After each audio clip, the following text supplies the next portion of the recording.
A ver, nuevamente el desorden en las calles ahora. Sí, claro que sí. Fátima, lo conversábamos ayer, ¿no? Este caso, no me acuerdo bien, creo que no es es Cineplanet, ¿no? Ajá. Cineplat, que finalmente se le había rechazado el tema de la suspensión perfecta de labores, ¿no? ¿Qué significa esto? ¿Hizo bien el Ministerio de Trabajo en negar esto porque no se había dicho cuáles eran las razones, cuáles son los requisitos que se tienen que cumplir? Hay un tema ahí de haber dado una ley, pero no la voluntad finalmente de aplicarla. Ricardo Herrera es abogado laboralista y está en la línea con nosotros. Ricardo Herrera, muy buenas tardes, gracias por atendernos. Muy bien, le damos la bienvenida. ¿Sí nos escucha? Bueno, vamos a tratar de comunicarnos nuevamente con el abogado. Esto por un lado, que es importante saber si las empresas están presentando los requisitos de forma inadecuada o hay de pronto una disposición de no entregárseles a toda esta posibilidad de dar la suspensión perfecta. ¿Qué es lo que tendría que presentar una empresa? ¿Qué pasos se deben cumplir previo a pedir que se pueda ampliar esa suspensión perfecta? Señor Herrera, buenas tardes. Hola. Fátima, buenas tardes.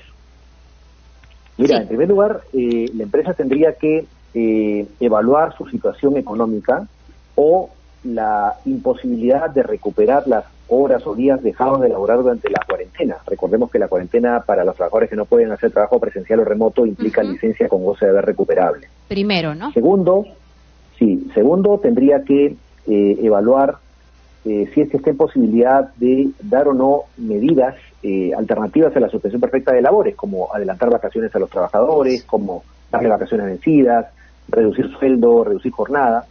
Es más, estas opciones, cualquiera de ellas, es un requisito previo para que se presente la suspensión perfecta de labores al Ministerio de Trabajo. Correcto. Tercero, el empleador tendría inmediatamente antes de presentar la suspensión perfecta al Ministerio de Trabajo, tendría que comunicarles a los trabajadores con todo el sustento del caso por qué razón va la suspensión perfecta de labores, con cifras, con estadísticas, en fin, prácticamente explicar a los trabajadores antes que explicarle lo mismo al Ministerio de Trabajo, lo cual me parece un poco burocrático. Y recién después de eso, presentar la suspensión perfecta de labores.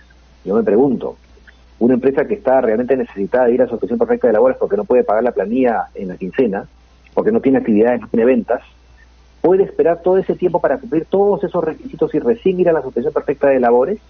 No lo puede hacer. Y por esa razón, hoy en día, gran número de suspensiones perfectas de labores de las que ya se han resuelto están siendo declaradas infundadas. Tenemos cadenas de cines, tenemos hoteles, restaurantes, agencias de viaje, agencias de turismo, una serie de empresas que no han funcionado en la cuarentena y no tienen visos de estar en la fase 3 siquiera, en julio, y sin embargo, el Ministerio de Trabajo les ha dicho, tienes razón en el fondo, cumples con tu causa económica porque tienes venta cero, cumples con el hecho de que los trabajadores no van a poder recuperar los días dejados de laborar en la cuarentena, pero por las formalidades no tienes razón. Bueno, en la formalidad y tener que demostrar que buscase otros mecanismos, adelanto de vacaciones de pronto. Claro, pero ¿cómo voy a poder negociar con un sindicato o con los trabajadores si tengo 2.000 trabajadores, por ejemplo, que no los tengo en el centro de trabajo? Tengo que negociar con ellos virtualmente, ¿no? Es muy difícil esa negociación, pero tengo que demostrarlo. Entonces, se ponen requisitos que es muy difícil cumplir. Pero Ricardo, entonces ¿te parece que, digamos, haber publicado la ley y el espíritu de la misma, en verdad, o sea, es una estafa desde el punto de vista de que en verdad pareciese que el gobierno no tiene esa voluntad? Porque claro, nuevamente entrando al tema del populismo, ¿no? Podrían quedar como que finalmente no están del lado de las empresas y no de los trabajadores, cuando sabemos que finalmente no lo que se debe buscar es mantener la empresa, no por la empresa y los dueños, sino para mantener los puestos de trabajo de cara al futuro cercano. Efectivamente, Cristian. ¿Y qué pasaría si es que el 80-90% de las suspensiones perfectas son declaradas infundadas? Empresas que no pudieron pagar la planilla, que van a tener que pagar 3 o 4 meses de sueldos devengados. Entonces, y si no pueden pagar, viene la multa de SUNAFIL, o lo que va a hacer, lamentablemente, esta actitud del gobierno es empujar a las empresas a despedir arbitrariamente a la gente o a ir a reducciones de personal. Fueron al Ministerio de Trabajo a pedir una autorización de suspensión perfecta de labores con la esperanza de seguir con los trabajadores a bordo después de que pase la etapa difícil, y terminan despidiendo o reduciendo personal, sacando gente. Correcto. Ricardo, una última aclaración. Es entonces, digamos, un problema del reglamento, de la ley en sí, o es un problema de la interpretación que hace el Ministerio de Trabajo para negar finalmente a muchas empresas esta suspensión? ¿Qué está fallando? Las dos cosas, Cristian, las dos cosas, porque también a veces se cometen errores garrafales, burdos en las resoluciones emitidas por el Ministerio de Trabajo en la suspensión perfecta de labores, como resolver a una mediana empresa como si fuese pyme o viceversa, o inclusive la norma de ayer, el decreto de urgencia 072-2020, es un reconocimiento tácito del error del gobierno en cuanto a los requisitos previos de la suspensión perfecta de labores. Porque, ¿qué dice la norma? Dice, para ustedes pymes, empresas que tienen hasta 100 trabajadores, pequeñas y micros, ya no se va a exigir los requisitos previos. Esto de buscar darles vacaciones, negociar con los trabajadores reducción de sueldo, reducción de jornada antes de ir a la suspensión perfecta de labores. Se han dado cuenta de que eso no se puede cumplir, porque la necesidad de una empresa de suspender labores es inmediata. Antes de la cuarentena, y desde el año 91, la ley 728 contemplaba la suspensión perfecta de una manera muy simple. Sí. El empleador comunicaba a los trabajadores y el Ministerio de Trabajo es suspendido, y en 6 días el Ministerio de Trabajo tenía que enviar un inspector para verificar la real causa del caso fortuito o fuerza mayor que el empleador había argumentado. Si no la aprobaba, entonces se levantaba la suspensión.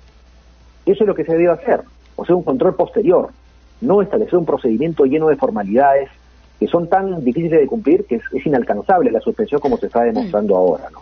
Ahora, ¿es en realidad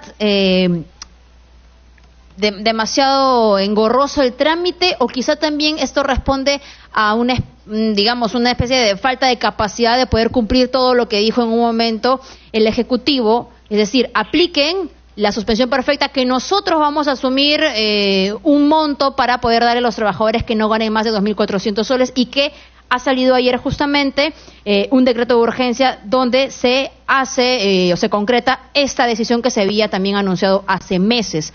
¿O va por otra línea esto?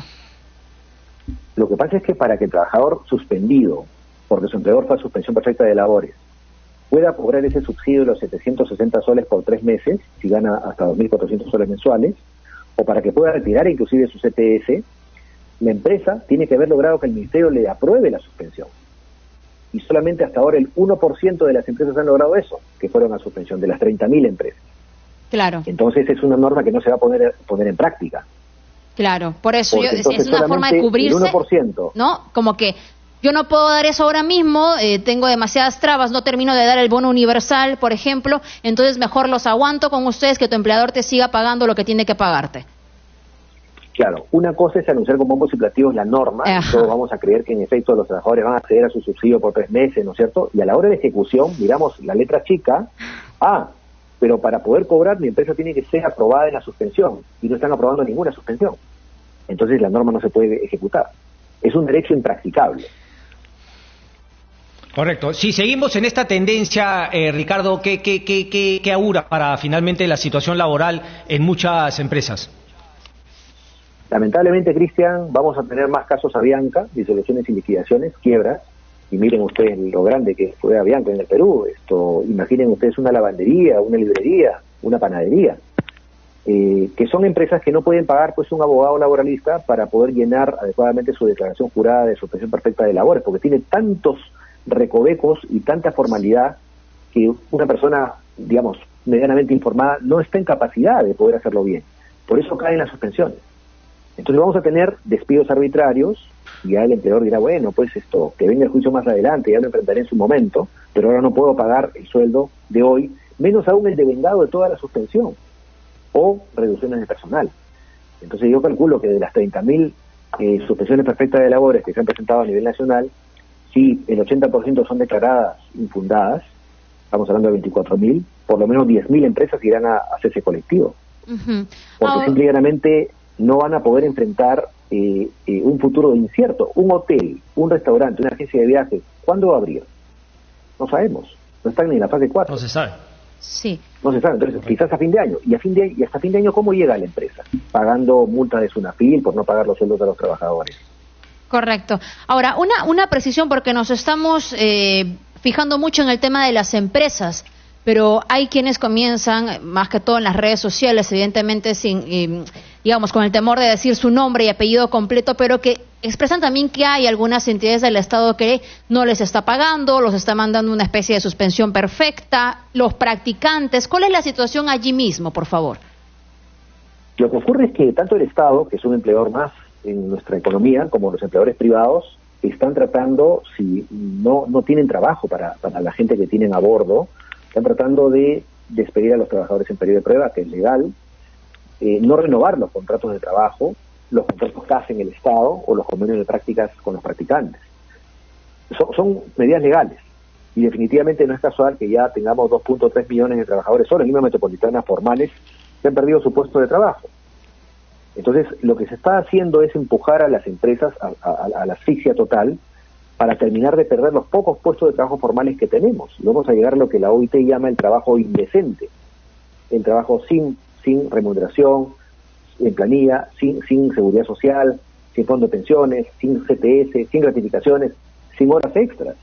Y por eso es que la gente sale todos los días a ganarse el pan de cada día, exponiéndose al contagio del virus.